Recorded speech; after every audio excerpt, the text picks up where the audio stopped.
एक गांव में एक आदमी रहता था। उसके ऊपर एक श्राप था। वो रात होते ही हैवान बन जाता था। हे भगवान, ये तो रात के 12 बजने ही वाले हैं। मुझे खुद को लोहे की जंजीरों में बांधना होगा, नहीं तो अनर्थ हो जाएगा।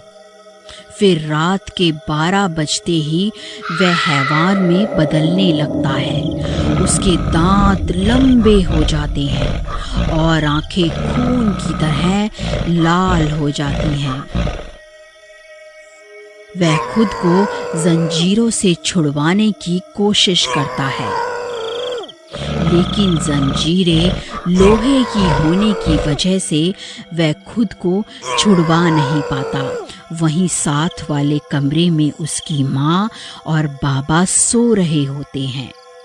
शेरू खुद को काबू करने की कोशिश करता है ताकि उसकी आवाज़ें साथ वाले कमरे में न जाएं, और इसी तरह पूरी रात निकल जाती है। फिर अगला दिन होने पर, अरे शेरू बेटा, तुम्हारे लिए एक बहुत अच्छा रिश्ता आया है। अब तुम्हारी शादी की उम्र भी हो गई है। मैं आज ही तुम्हारी शादी की बात पक्की कर दूंगी। शादी की बात सुनकर शेरू डर जाता है, लेकिन उसकी माँ जबरदस्ती उसकी शादी तय कर देती है। हे भगवान, अगर मेरी शादी हो गई तो अनर्थ हो जाएगा। रात होते ही उसे मेरी असलियत का पता चल जाएगा। हो सकता है मेरे अंदर का हैवान उसे जान से मार दे। अब क्या करूं? मुझे अपनी सच्चाई किसी न किसी को तो बतानी ही होगी। हाँ, एक काम करता हूँ, शिवा को सारी सच्चाई बता देता हूँ। फिर वह शिवा से मिलने जाता है। शिवा भाई, मुझे तुम्हें एक बहुत जरूरी बात बतानी है। असल में मैं एक हैवान हूँ।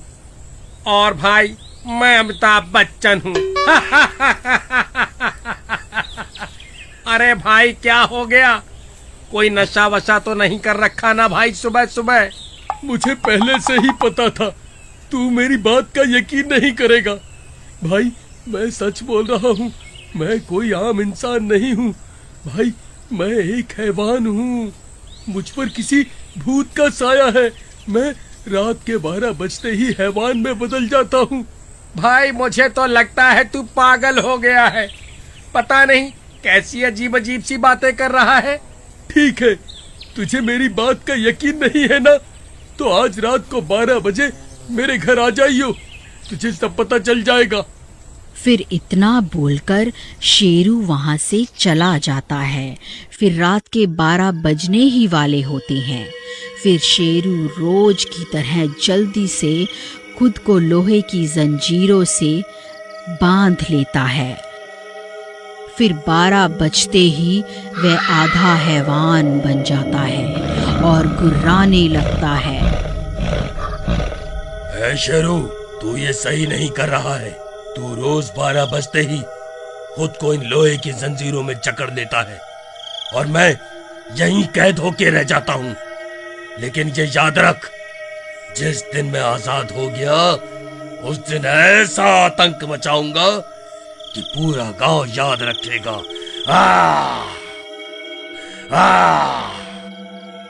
तभी उसका दोस्त शिवा उसके घर के बाहर पहुंच जाता है। उसे वहां से अजीब अजीब सी आवाजें आती हैं।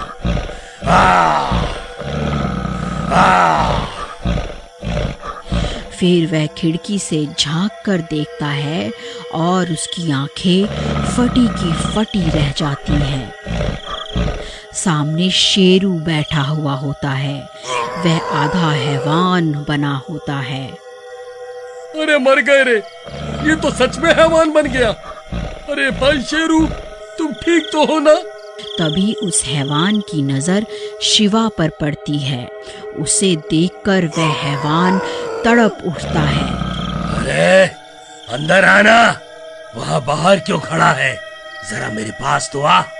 तभी शेरू उस शैतान पर कुछ पल के लिए काबू पाता है। अरे शिवा भाई, तुम यहाँ से जल्दी से भाग जाओ।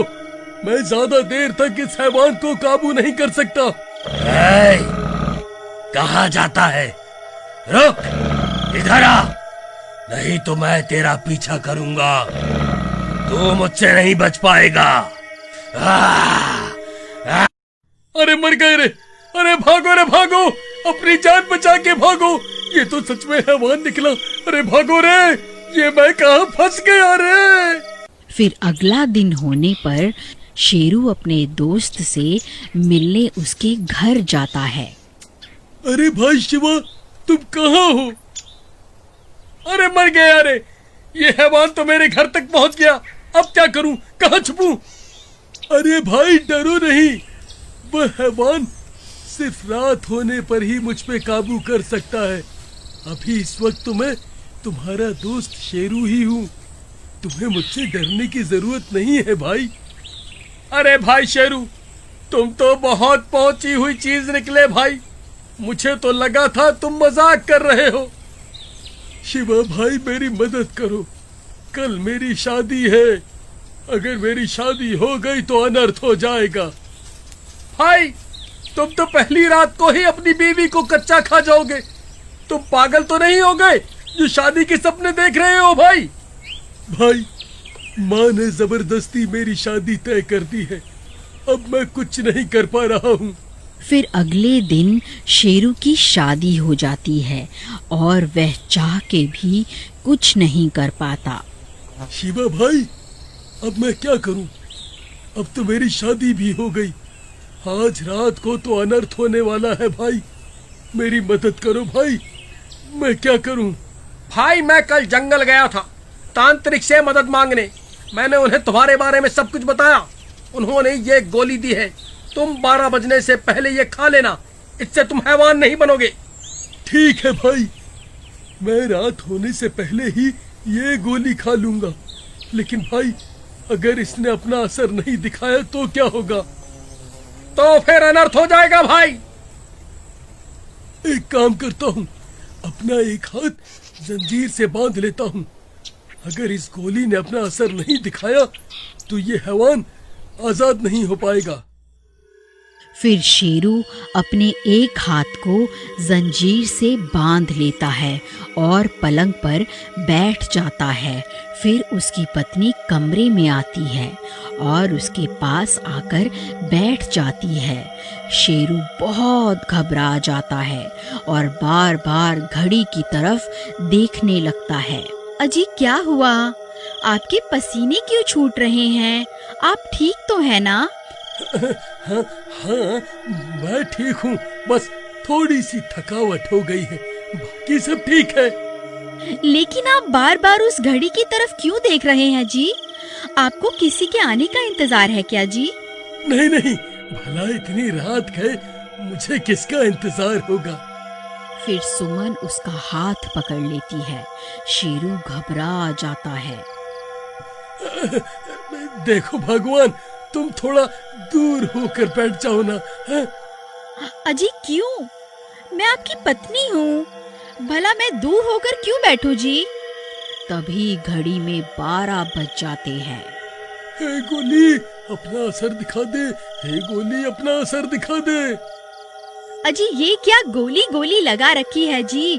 आप कौन सी गोली की बात कर रहे हैं जी? सब ठीक तो है ना?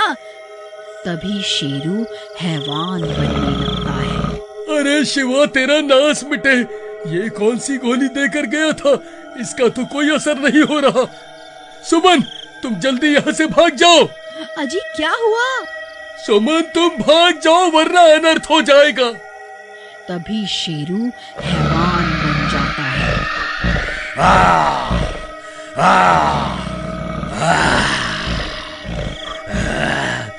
अरे मेरी रानी, जरा मेरे पास तो आओ। अरे मर गई रे, ये कमबख्त तो अपनी पहली रात पर हैवान बन गया। ये सब क्या हो गया?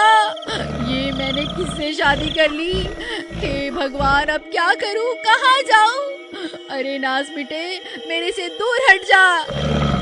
अगर आप आगे की कहानी देखना चाहते हैं तो कमेंट में बताएं।